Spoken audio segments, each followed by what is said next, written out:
Hello and welcome to Payoff Pitch, the Action Network's Major League Baseball betting podcast presented by BetMGM. I'm Sean Zerillo, joined today by Charlie DiSturco to preview Friday's 14-game baseball slate. We're going to get getting started off with some best bets. Now, this was a difficult slate to try to narrow down. We were actually going to record this at our normal time overnight on Thursday, but had to pivot to Friday morning because as of last night, just 5 of the games had confirmed both starting pitchers on both sides. 4 of the games didn't have a starting pitcher on either side, and 5 more games only had a single starting pitcher. As of this morning, as of Friday morning, we still have, I believe, 6 starting pitcher slots that are unconfirmed, but there's a lot of disagreement between MLB.com and what you can find from beat writers out there available on platforms like X. So definitely need to confirm starting pitchers, not only in terms of MLB.com's probables, but also in terms of what the beat writers are saying and who the beat writers actually think are going to be starting these games as informed by the team. So with that said, my best bet has changed several times since last night. We've also had the markets move, but in terms of my best bet as of right now, as of Friday morning at about 9:10 a.m. Eastern time, the Phillies in the first 5 innings at minus 140. Would bet this up to about minus 155 to minus 160. I don't think the first 5 price and the full game price for the Phillies should be the same number. They are minus 140, best number in both halves as of right now. There's a bigger differential between Aaron Nola versus Martin Perez in the first 5 innings than there is between these two bullpens for me. Now, obviously, the Phillies have one of the best bullpens in baseball. Their bullpen does rate better than Aaron Nola. I'd put their bullpen at about a 3.3 ERA. Nola is around a 3.5, but the difference between Nola and Martin Perez is bigger than the difference between these two bullpens. I just want to pull it up so I can tell you the actual number I put on it. So Aaron Nola, as I said, I have about a 3.5 projected ERA. Martin Perez around a 5 projected ERA, or my model weighted ERA. The Phillies bullpen 3.35. The Pirates bullpen for today after the All-Star break with everybody fully rested, about 3.76. So a 1.5 differential between Nola and Perez, about 0.4 of a run differential between the projected ERA for these two bullpens. So as I said, Phillies in the first 5 innings projected them around minus 170, and the full game projected them closer to minus 150. Should not be priced at minus 140 in both halves. Should be a bigger price for the first 5 innings. So Phillies first 5 up to about minus 155, even minus 160 is where I cut it off.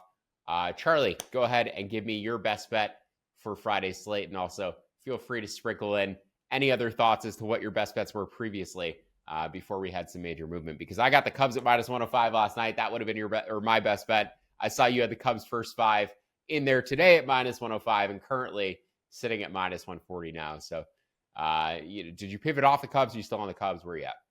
Yeah, just for the sake of, I try to limit myself to 3 to 4 bets in a given slate. The Cubs are my favorite side when it comes to the first 5. You mentioned the line just keeps moving up, and I think that's why it's important to follow us in the Action app, because both of us had input when the Cubs were minus 105 over the first 5. Justin Steele, Ryan Nelson, and now you look at it, and you could get as high as minus 182 for the Cubs out there. So there is a 135, 140 out there, I believe, one of the two. As of right now, I'm sure it'll be gone, in a couple of hours as well. I just didn't understand this line. It was one of those, like, if you have glasses on, you take it off, you clean the glasses, then you look back and you're like, wait, it's minus 105. The Cubs at home, Justin Steele, Ryan Nelson, every metric that you look at, Justin Steele, 285 expected ERA, elite control, limiting hard hit barrels. Ryan Nelson has an xERA nearly 2 runs higher, a strikeout rate nearly 10% worse, and his expected batting average year over year has gone up over 20 points. He just really has struggled despite the underlying metrics. The stuff plus right around 96, the pitching plus a little bit above average, but he just hasn't been able to put it all together. The Cubs in general, the offense has started to click over the last 30 days, 5th in WRC plus against right-handed pitching, around 120.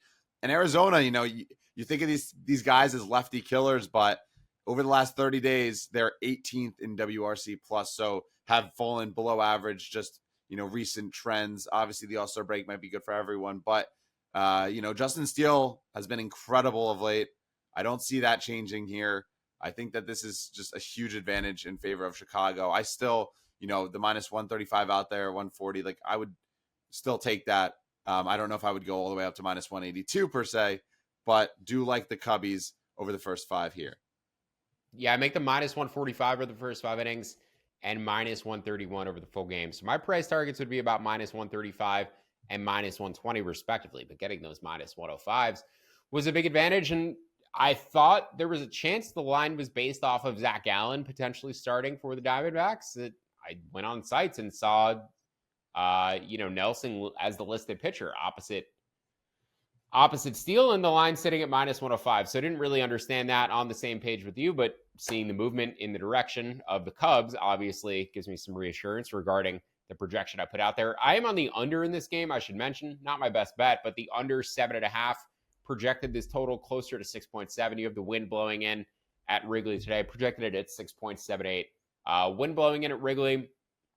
Ballpark Pal has the park adjustment down about 11%, 10% compared to an average park. Wrigley Field typically plays about 2% above a league average park. So it's roughly a 14% adjustment downward based on that win compared to a league average park at Wrigley Field today. So definitely knocked the total down a bit for me. Nelson also pitching very well of late. His last 3 starts, you finally see the results coming in line with his elite pitch modeling metrics, or I should say above average pitch modeling metrics. He finally seems to be harnessing his command, generating strikeouts, limiting opponents to 1 walk, I believe, across each of his past 3 outings. So the under 7.5 between Diamondbacks and Cubs, now that the Cubs money line for me is out of range. But Cubs first 5 innings up to minus 135, I think is okay. Let's talk fade the public. And specifically underdogs and favorites post All-Star break. So our Action Labs database going back to 2005, I believe it's filtered for the day after the All-Star break. Don't quote me on that specifically, but we do have a filter for, time of year, and post All-Star break is one of the filters.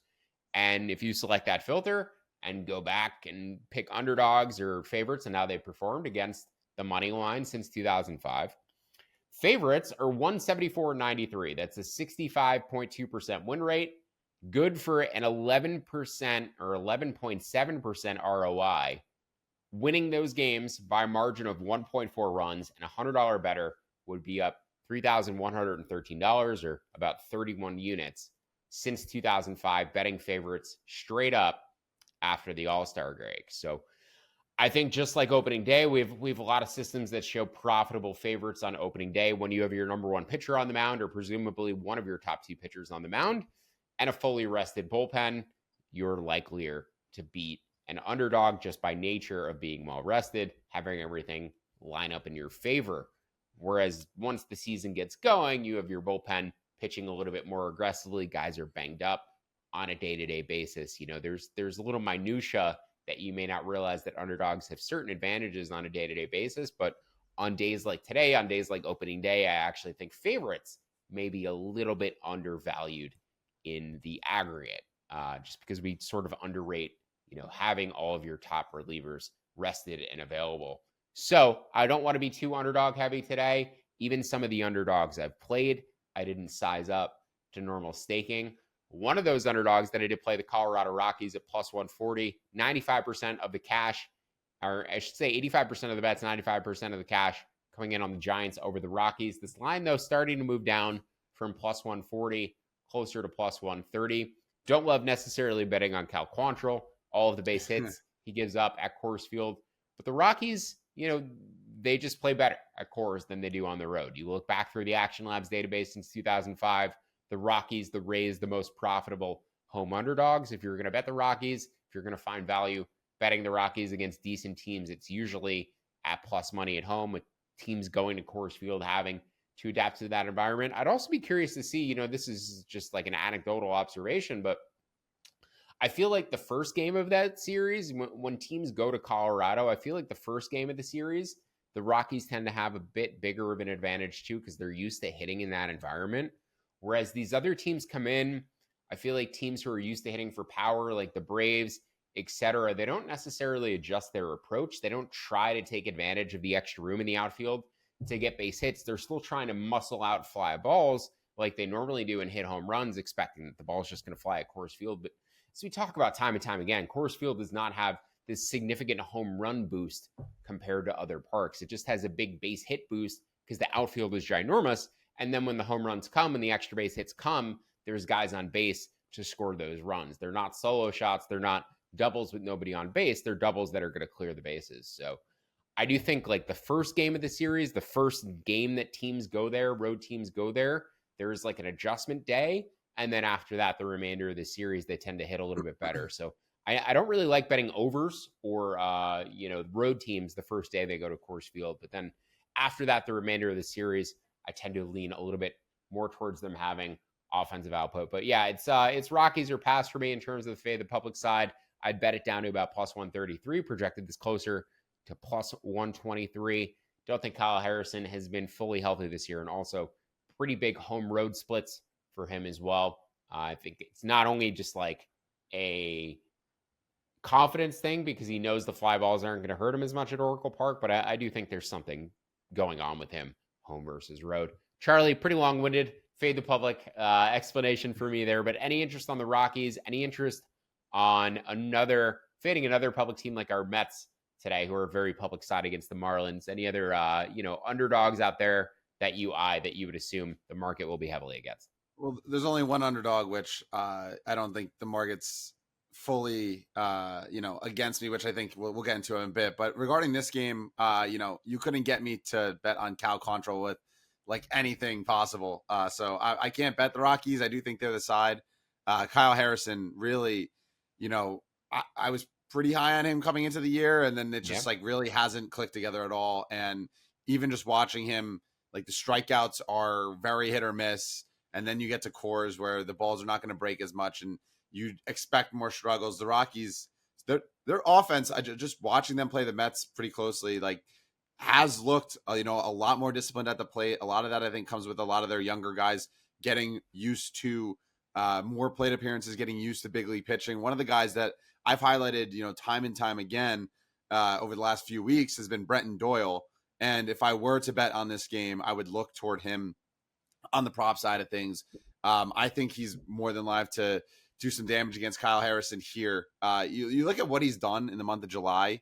He's got over 1.5 total bases in 8 of 13 games, 8 home runs in the month. He absolutely crushed the Mets. So did Michael Toglia, who also has crushed left-handed pitching in the past. So those are two guys that have hit left-handed pitching well. But Brenton Doyle, you look at his numbers, 11% barrel rate. He's really played well, and the market really hasn't adjusted. Like there were multiple times where he was, close to 7-1 that home run against, guys like I believe I don't even know if it was Quintana or Manaea, but whenever that game was that he had a home run against the Mets, it was close north of 7-1. So don't hate him here. Tovar, obviously, total bases is always a masterclass, but yeah, it's Rockies or nothing for me, but you can't get me to join you on Cal Quantrill. Tovar last year, 21 years old, 56 extra base hits. He's already up to 46 this year with a couple months left to play. So yeah, he's so good. Ezequiel Tovar, I think, is an absolute stud, future star, and I would imagine you'll see him maybe in Dodger blue or Yankees pinstripes, or maybe even Mets pinstripes one day. The post Lindor era, I could see Tovar eventually ending up, though, at a very big club. He seems like an absolute stud.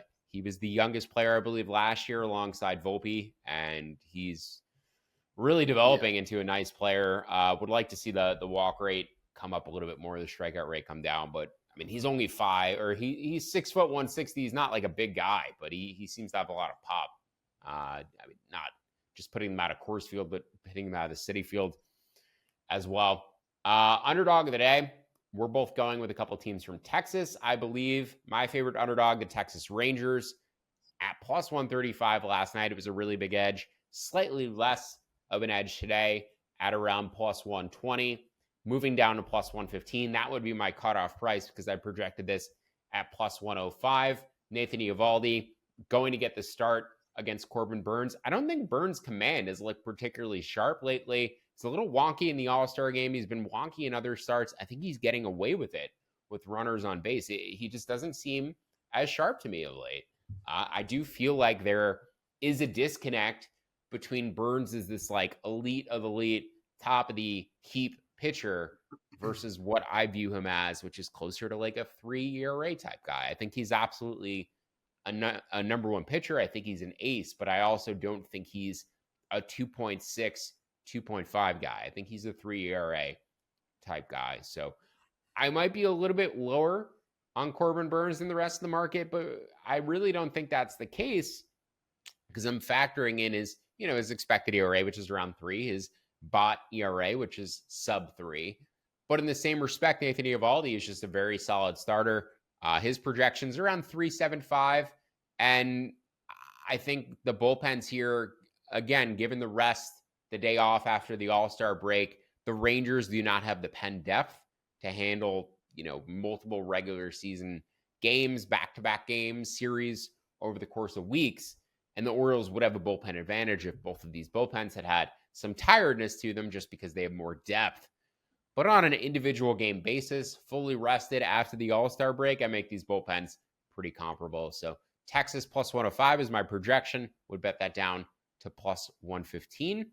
And Charlie, I believe you're going with the Houston Astros at around plus 110 for your underdog best bet.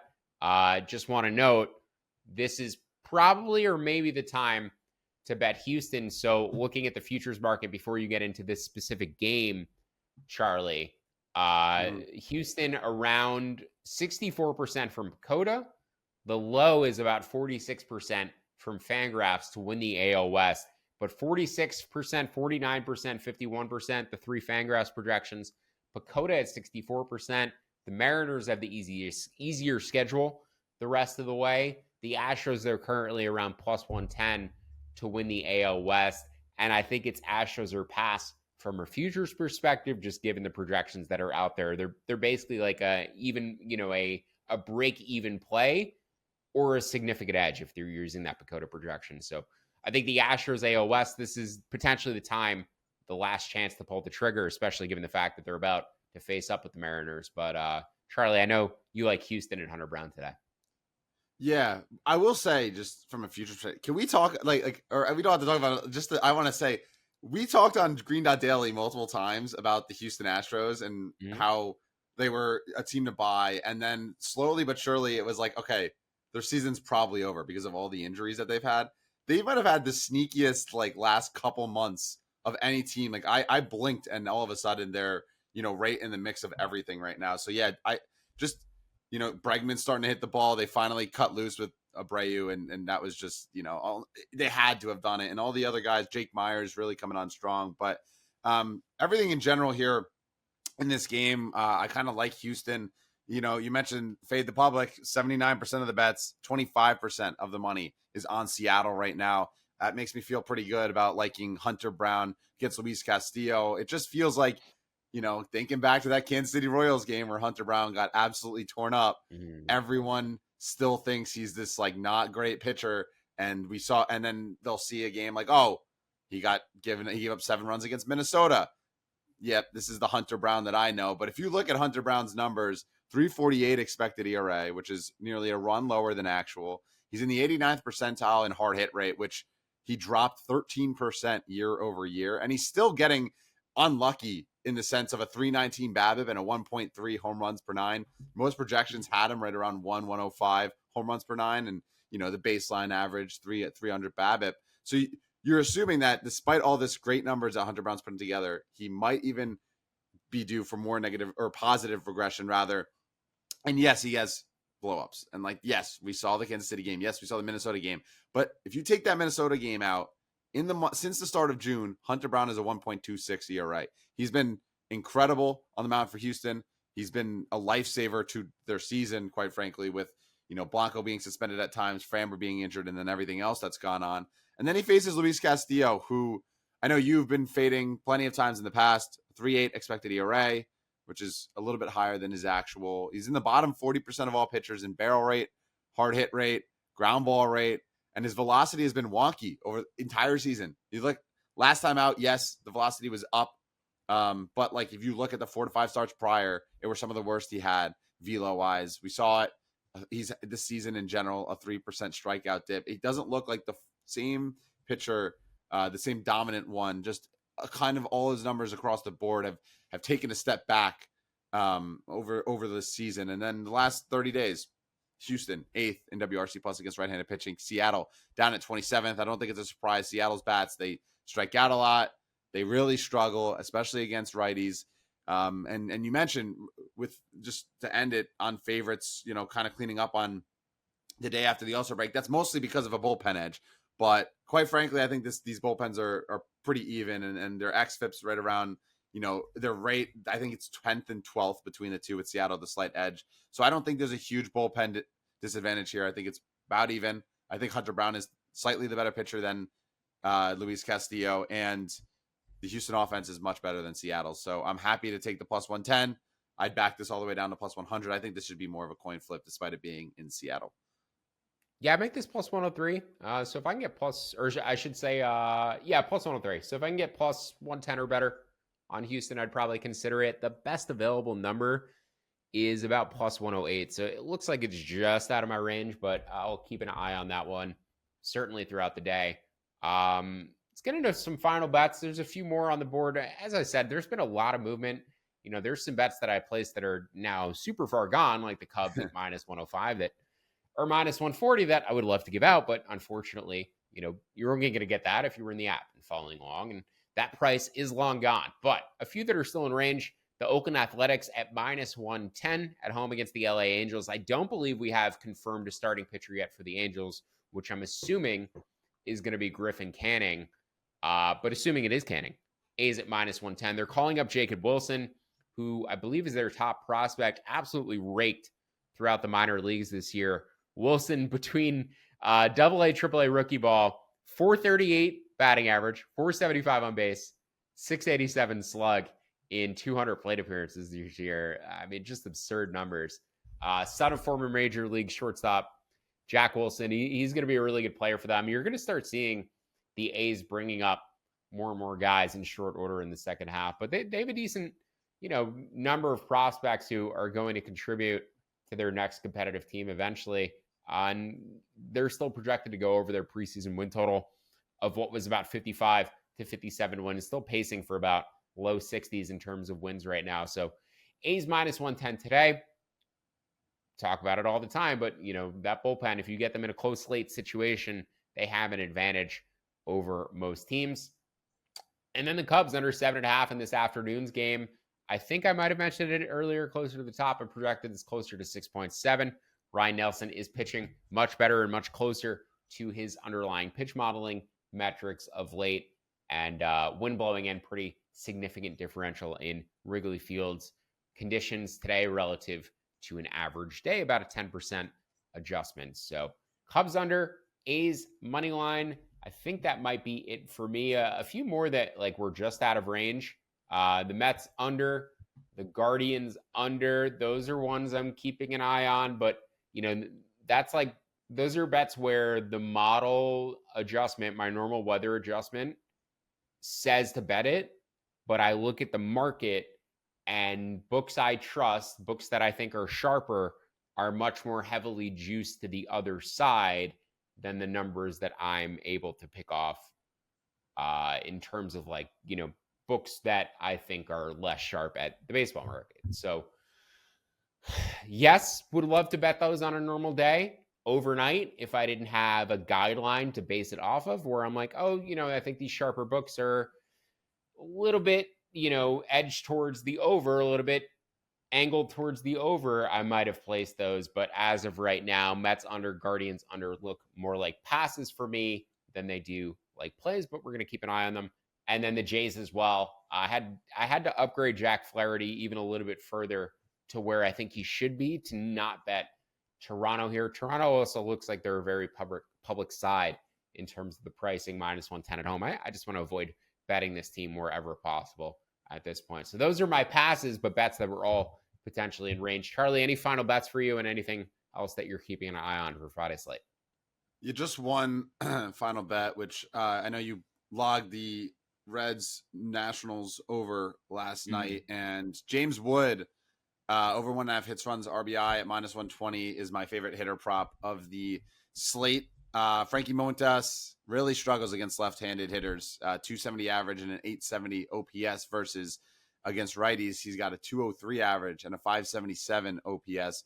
And James Wood getting called up for the Nats has looked, pretty solid at the plate. Yeah. He's very disciplined, which is, something that you want as a hitter. And he gets on base. He's got the speed to steal bases. We've seen him attempt it multiple times against the Mets throughout the last couple of weeks and use his speed. And I think that just where he's going to be on the lineup, which is going to be that 3 to 4 hole, he's going to have some value here in the hits, runs, RBI market in what we expect to be a higher scoring game. Montas and Corbin on the mound, both pitchers, flash below average numbers. And then, just in the early going, Wood has a 127 WRC plus against righties. Obviously, he's a lefty. So I like this opportunity for him. I wouldn't be surprised to see, CJ Abrams walk or get a single, steal second, and then Wood hits him in. Even Wood get on base and steal second, gets hit in. The Nationals, as an entire team, are so aggressive on the base paths that there's going to be plenty of opportunities or there's the potential for plenty RBI opportunities or runs scored for Wood as long as he can get on base. And I think he can do it against Frankie Montas, who I am expecting to struggle here, even against the Nats bats. I wish this game was in Great American Ballpark because that's where the ball flies, but still okay with it here. Minus 120, I feel like it's cheap for a guy that I'm pretty impressed by in the early going. Yeah, he's a huge guy. Very well-rounded skill set. The Statcast page doesn't necessarily love him yet. They have him 65th percentile in sprint speed, which when you're 6'7", 235 is actually rather impressive. But average exit velocity, like he's not jumping off the page as of yet, but he's still 21, 22 years old. 21. 21. The fact that he's in the big leagues already, he was supposed to, when he was drafted, he was supposed to be like a slow cook type prospect, a guy who was a project, who had a lot of things to work out. Like obviously the athleticism, unbelievable. That's why he was drafted so high, but he was supposed to take a lot longer to make it to the big leagues. So the fact that he's already in the bigs at 21, I think he's way ahead of schedule. I think that's the best thing you could say about James Wood. He's already way ahead of schedule. The fact that he's coming up, they brought him up too in a season where they're not even expecting to be competitive. They easily could have kept him in the minors longer. So yeah, this Nats team is trying to accelerate their timeline as quickly as possible. And I think by next year, depending on the offseason they have, by next year, they could potentially be in the wild card hunt. They've really outperformed expectations this year. I know they're starting to trade away pieces. They traded away Hunter Harvey for a first-round pick. So we'll see what's actually on this team, after the trade deadline. But with all the prospects they have, Cruz and House and Wood, this 2025, 2026 by the latest, I think the Nationals are going to be a pretty serious, young, fun team. Charlie, that's it for you. No more sides, totals. Anything else for Friday slate? No, nothing else for me. But I will say, just to add on to Wood, most young 21-year-olds come up and they swing at everything. And James Wood, yes, he has a 33% strikeout rate. He also is if you look at his Savant page, elite at not chasing the ball out of the zone. He's just not making contact fully right now. 10% walk rate. Chase rate is 24%, which is well above average. And then his hard hit rate, 55%. Obviously small sample size, but to see him not like Ellie, where, Ellie came up and we were like, he's either crushing the ball because he's swinging so hard or he's striking out because he's swinging at everything. James Wood doesn't swing at everything. He is very picky. Now, does he make contact with it all the time? Not right now, but I think it's only a matter of time, obviously, before, everything clicks. But the underlying stuff I like from him, good chase rate, good eye, swings, and when he makes contact, the ball goes, or it's hit hard. I agree. Wood seems like his plate discipline is potentially a little bit better. And you look at the frame, you look at the power. I think he's going to grow into this massive power hitter with, crazy upside. 6'7", 235 as a 21-year-old is insane. Yeah. Ellie has the more explosive frame, right? That speedier frame, a little bit thinner. But yeah, Wood is going to be a massive, massive dude. Making it to the big leagues at this age, given the skill set he has, I'd say there's a high chance he wins a future MVP award. Not putting that on him immediately, but it's almost a shame that he's up in the middle of the season and he's not going to have a real chance to win Rookie of the Year because it's going to hurt his star power to a degree. But yeah, this kid could be on an all-star team by next season if he develops. in the right way. So just 14 games on this slate today. The Twins are off. One other team who's slipping my mind is off, but don't forget to download the free award-winning Action Network app. Make sure to leave us that 5-star rating and review. You can get all of our picks well in advance of these podcasts, typically logging them overnight about midnight Eastern time for me. Podcasts we typically record a little bit before that, but they don't drop until 2 a.m. Eastern time. And this podcast didn't come out till a little bit later on Friday, just because of all the starting pitcher difficulties that we had with this slate. But make sure to check out the Action Network Discord. You can find Sean Corner, Billy Ward giving out picks in there amongst other experts in other sports. There's a link in the episode description of this podcast. We'll be back here to look at Monday's slate on Sunday. For Charlie DeCirco, I'm Sean Zerillo. Thanks for listening to Payoff Pitch, Action Network's MLB betting podcast presented by BetMGM. Good luck with all of your bets on Friday's slate this weekend, and we'll see you for Monday.